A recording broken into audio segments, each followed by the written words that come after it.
Hey, I'm Adeline. I'm 31 years old and I'm a mother to a 2-year-old boy who is the light of my life. Today, I want to tell you about something that was very scary that happened to my family when my son was just a little under a year old at the hands of my mother-in-law. But before I get into that, I need to tell you about my relationship. I met my husband Freddie at a mutual friend's engagement party. We had been sitting at the same table, and so we got to talking. We quickly realized that we had a lot in common and exchanged phone numbers. We got to talking after that, and that led to us going out on a few dates before finally becoming an official couple. Freddie truly was the man of my dreams. He was kind, caring, and very funny. We shared a lot of the same ideals and values, so I really did hit the jackpot with him. He was perfect, except maybe one thing. Freddie was relatively close with his family, which consisted of just his mother and his older sister. Now, after a year of dating, he decided to introduce me to his mom and sister. While his sister, Jody, absolutely adored me, his mother, Emilia, hated me.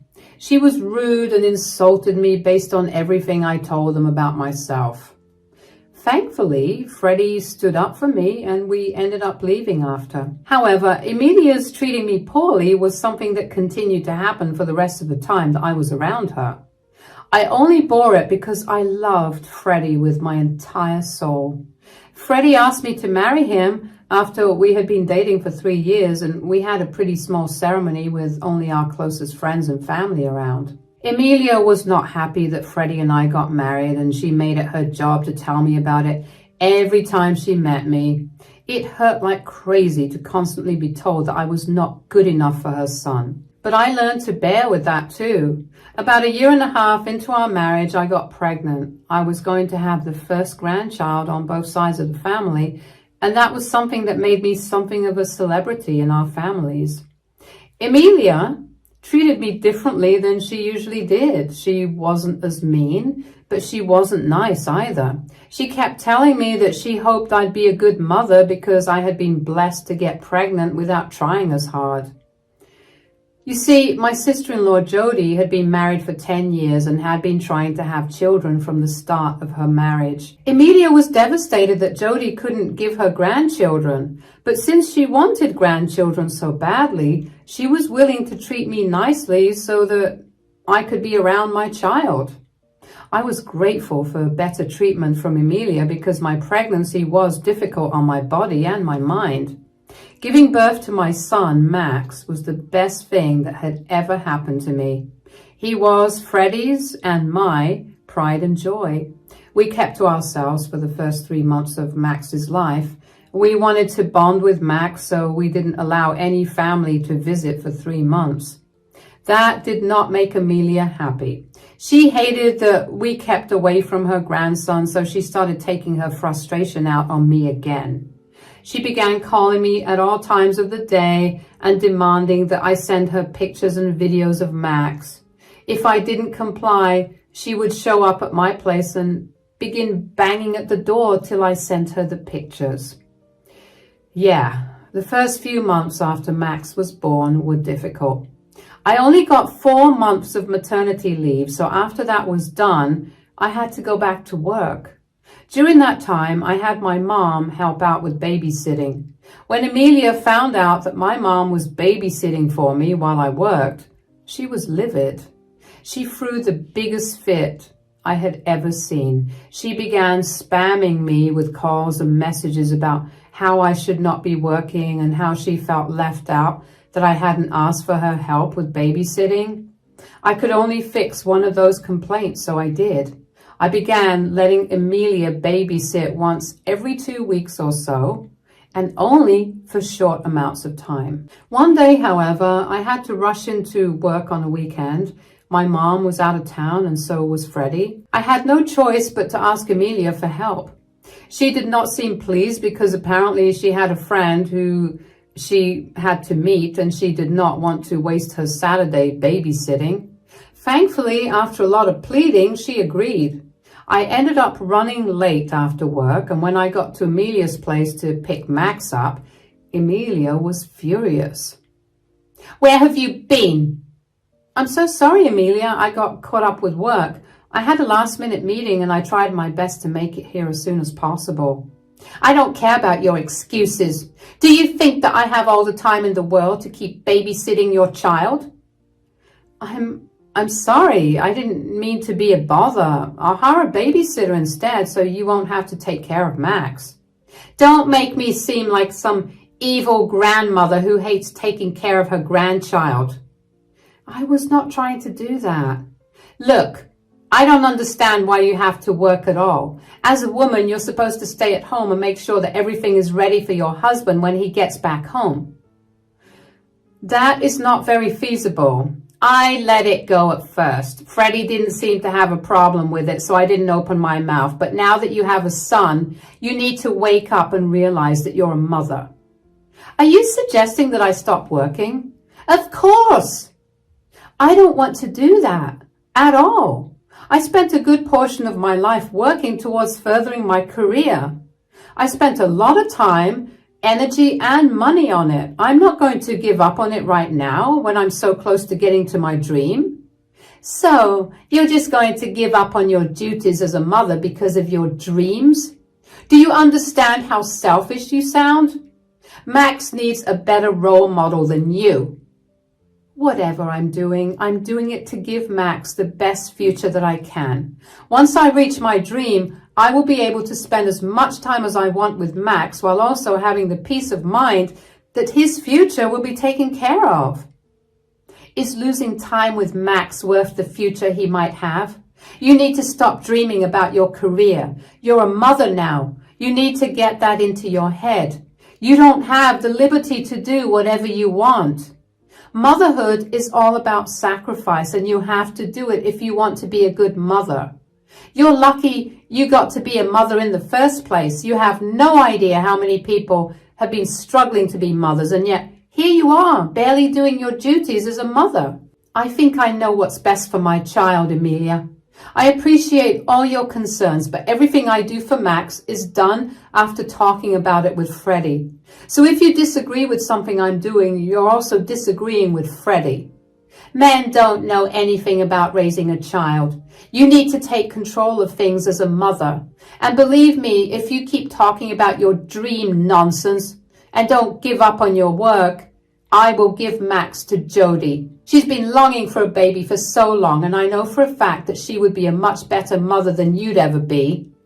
"Well, you sound a little crazy. I'm going to go. You don't have to bother too much with Max anymore. I'll make sure I tell Freddie as much. Thank you for looking after Max today. Bye." I was angry, but I kept my mouth shut out of respect because Emilia was my mother-in-law. It's the only reason that I hadn't lashed out at her for so long. I made sure that I maintained my boundaries, but it's not like any of that mattered because boundaries did not exist to Emilia. I didn't tell Freddie about my conversation with Emilia because I did not want to start things between Freddie and Emilia. I knew that Freddie would stand up for me in a heartbeat, but I also knew that taking care of Max had tired him out and made him extremely cranky.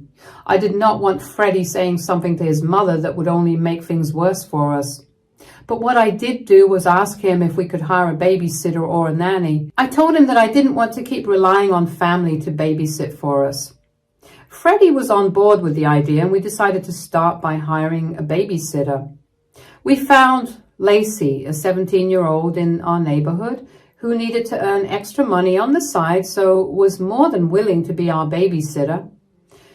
About a month after we hired Lacey, Emilia invited us to dinner with her.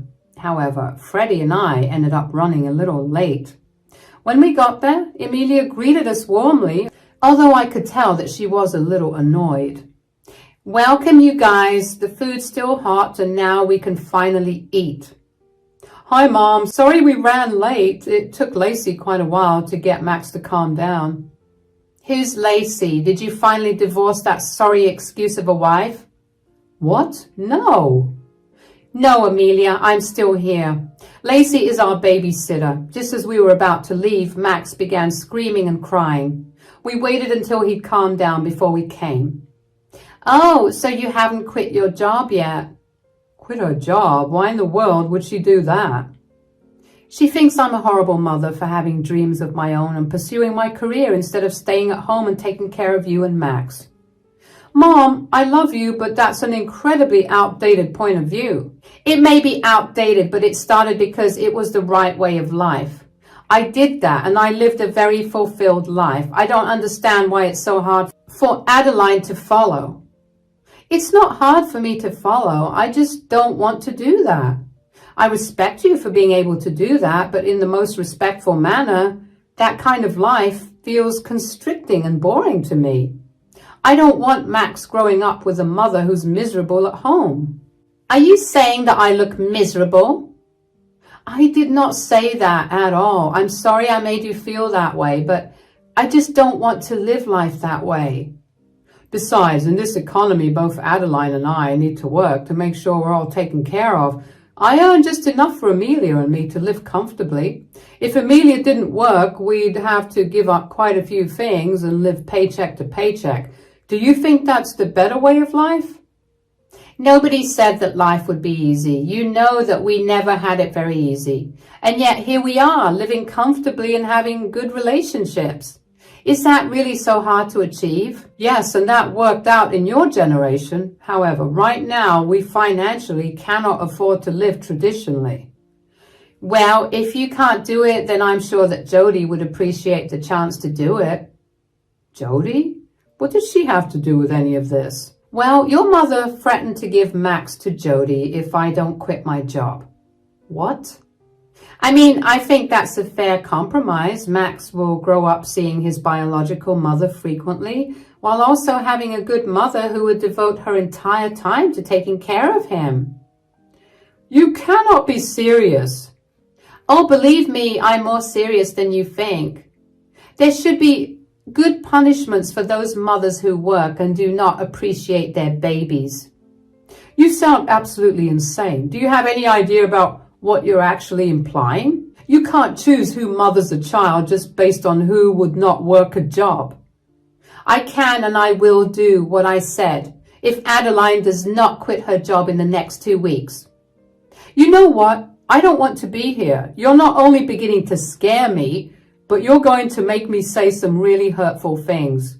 Adeline, I'm going to go home. Are you coming with? Absolutely. Freddie was fuming as we walked out. He couldn't stop apologizing for the way his mother behaved. I didn't need any apologies from him. He always stood up for me. I just wanted Amelia to see where she was going wrong. I wanted Amelia to be a little more open-minded because she was beginning to terrify me. As the days went on, I couldn't shake off the feeling that Amelia was not joking about what she wanted to do. I discussed my fears with Freddie, and he, too, had been feeling the same way. We wanted to take matters into our own hands, so the first thing we did was call Jody, Freddie's sister. We asked her if we could meet up for lunch, and she said yes. Now, Jody and I actually had a great relationship. We became really close after Freddie first introduced us to each other. I knew that there was no way that Jody would be on board with Amelia's plan. Yes, she wanted to have kids of her own, but Jody would never want to take away another mother's child. We got to the restaurant first, and Jody got there 15 minutes after us. She greeted us happily before quickly realizing that we were behaving differently. Hey guys, is everything all right? Yeah, we just needed to talk to you about something. I hope I'm not in trouble for anything. Not really. Okay, you guys are really serious. You're beginning to scare me. Just spit it out already. Your mother has been saying some concerning things recently. We needed to talk to you about it. When is Mom not saying some concerning things? Yeah, I know, but this time it's different. She sounded a little too serious. Oh, what did she say? Well, to give you a little background information, she does not like the fact that I'm a working mother, and she thinks that I do not appreciate Max enough. Huh?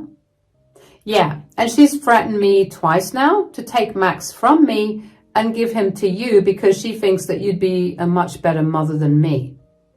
That's not legal at all. Yeah, we know, but you know how a mom can be more than insane about the things that she truly believes. She feels horrible that you haven't been able to have a child, and apparently child swapping is the best way for you to have a child. You're right. This is beyond insane and actually very concerning. Do you guys really think that she'll try to take Max away from you and give him to me? The thing is, we have no way of knowing. She seemed very serious when she was telling us about it, but I have no idea how she could go about doing that. I know that we're close and that I know you well enough to know that you would not want what Emilia's planning to do, but I just wanted to hear you confirm that for me.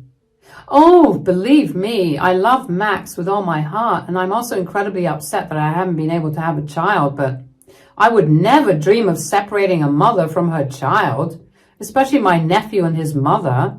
I would never in a million years agree with Mom's horrendous plan. All right, that's reassuring. Yes, but hypothetically, if Emilia does manage to bring Max over to you, could you secretly inform me? I don't want her running off with Max if she finds out that I knew what she did. Of course, I'll always have your backs. I cannot even begin to tell you how relieved I felt when Jody assured us that she would have our backs, and Freddie and I were very smart to have approached Jody in advance because our fear came true only a month later. In the month leading up to the incident, Freddie and I were very cautious about being around Emilia. We informed the police about what we were scared of and asked them if there was anything they could do. They said that since Emilia hadn't done anything, they couldn't do anything. But they advised us to keep Max away from Emilia for a while. That is what we did. Emilia kept asking when she would be able to babysit Max again, and she would get really agitated when Freddie and I told her that her help wasn't needed. And then one day, she invited us over to lunch once that month. We didn't bring Max along, and I guess she overheard my conversation with Jody where we were talking about work, because Emilia began yelling at me for still working. Once again, Freddie and I ended up leaving the event early. A week later, I got back home from work and found my front door open. I immediately felt my stomach drop. I rushed into the house and called out for Lacey, but I got no response. I walked into the living room and saw Lacey passed out on the couch. I screamed. I genuinely thought that Lacey was dead, but after checking her pulse, I was beyond relieved that she was alive. I looked around the house after that for Max and found him nowhere. I was terrified. I figured that Emilia had been there to steal Max and had drugged Lacey, but I needed proof. I managed to get Lacey awake after a lot of shaking her, but she was still very loopy from the drug that she was given. Lacey, oh my God, you're finally awake. Oh, my head hurts really bad. What happened? That's what I need to know as well. I don't remember much. I just know that I don't feel so good. Okay, I need you to focus on me. Max is not here and he may be in danger. Could you please try to focus and tell me who did this to you? Oh no, what? Do you mean Max isn't here? He's not in his crib and he's not anywhere else in the house. That is why I need you to think really hard. I'll get you to the hospital as soon as possible, but I need to file a report with the police and every second counts here. Please think as hard as you can. Okay, I remember putting Max down after I fed him and then, Lacey, you need to stay awake. Focus. I'm so sorry. I have no idea what's wrong with me. I just feel so sleepy. I know, you were definitely drugged by someone who wanted to take the baby. Do you remember who you let into the house? Yeah, this lady came over. She said that she was Freddie's mother. I didn't believe her at first, but then she showed me her ID and a picture of Freddie when he was a child, so I let her in. Oh God, I can't believe she actually went that far. I'm so sorry. I had no idea that she was a dangerous woman. If I knew, I would never have let her come in the house and hurt Max like that. I'm so sorry. You have nothing to apologize for. Freddie and I should have told you about his crazy mother. You didn't know any better, so it's okay. Do you remember how she drugged you? She walked in and started playing with Max. I let her spend time with him for a while, and I began washing Max's clothes. Then I realized it was time for Max to eat, so I got him some baby food. She walked out of the room while I was feeding Max and only came back when I was done. She had 2 cups of coffee in her hand. She handed me one, and I said no at first because I didn't want it, but she insisted that I drink it because she thought I deserved a break. I drank it, and now here I am. I don't remember anything that happened after that. I'm so sorry, Adeline. Don't apologize, Lacey. It's all okay. At least we know that Emilia drugged you using coffee. I need you to do me a favor now. You need to stay awake for a few more minutes while I report Emilia to the police. Then I'll take you to the hospital, okay? Yeah, I just hope that Max is okay. I don't think that she'll hurt him, but what she did was kidnapping, and we need to find her as soon as possible. Hold on, okay? I'll make that call. I immediately dialed 911 and managed to get all the details I needed to give across. The dispatcher told me that police officers would come over as soon as possible, as would EMTs for Lacey. While waiting for the authorities to show up, I called Freddie to let him know about what happened. Freddie was just as terrified as me, and he rushed home from work immediately. The authorities showed up within 10 minutes and took my statements. They saw that I had a Ring doorbell, the one that recorded everything that happened in front of my door, and asked me to access the footage. In my panic, I completely forgot that I had proof there. And of course, after going through the footage, we saw Emilia walk into the house empty-handed and then walk out with Max in her arms. The police officers immediately worked towards tracking Max and Emilia down. They asked me if I would have any idea where Emilia could take Max.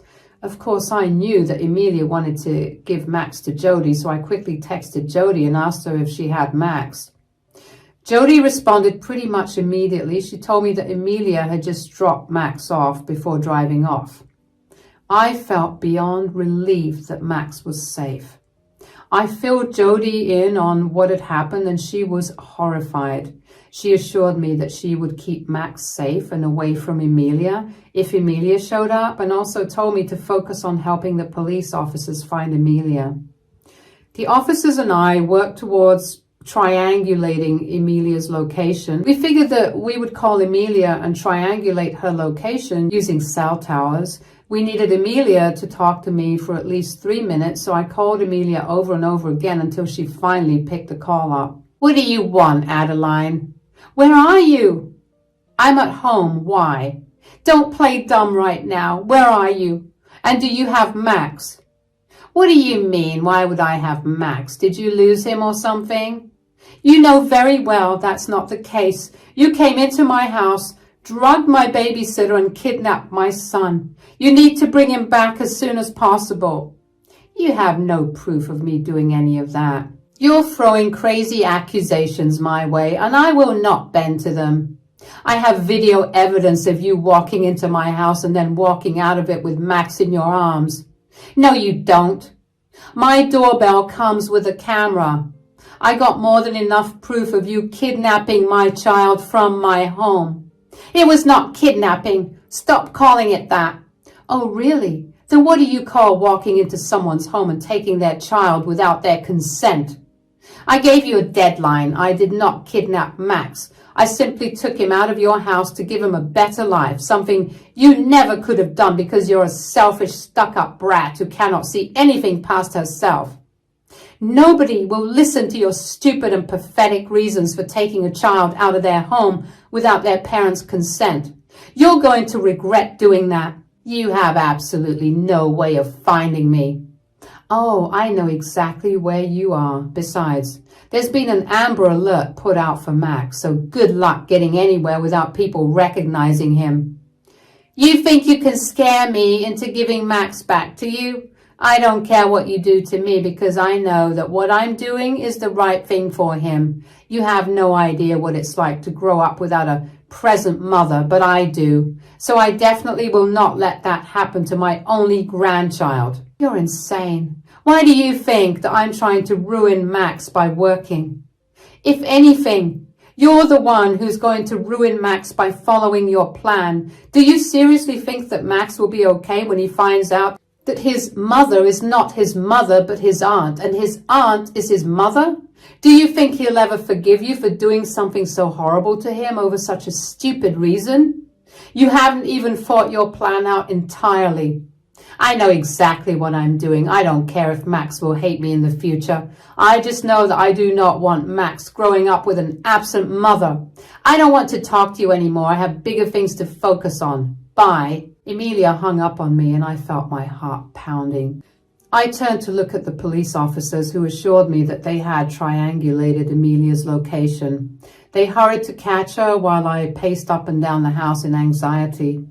Freddie was no better. He was doing his best to remain calm, and I was glad that he hadn't taken his anger out on Emilia as yet, because I couldn't have him ruining the police's efforts. Of course, there wasn't really an Amber Alert put out, but I just needed to get Emilia to talk a little while longer.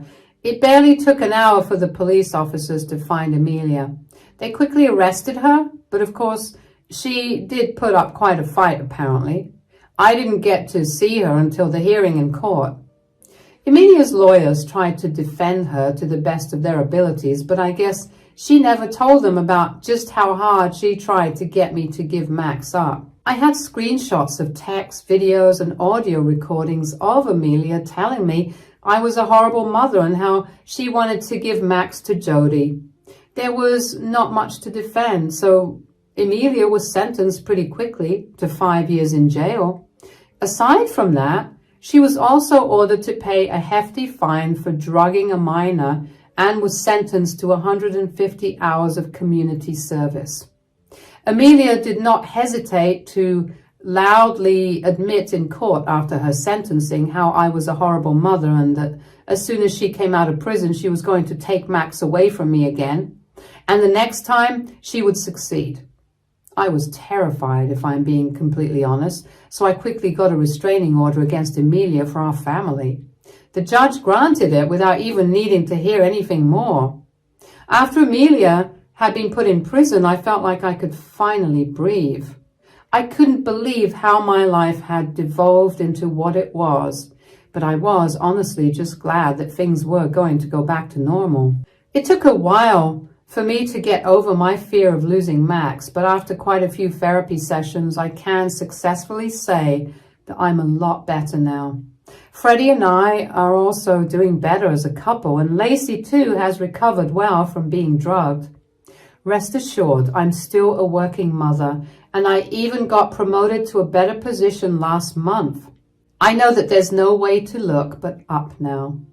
And I'm excited for the future because it's no longer overshadowed by dread about Emilia's involvement in it. Thanks for listening to my story.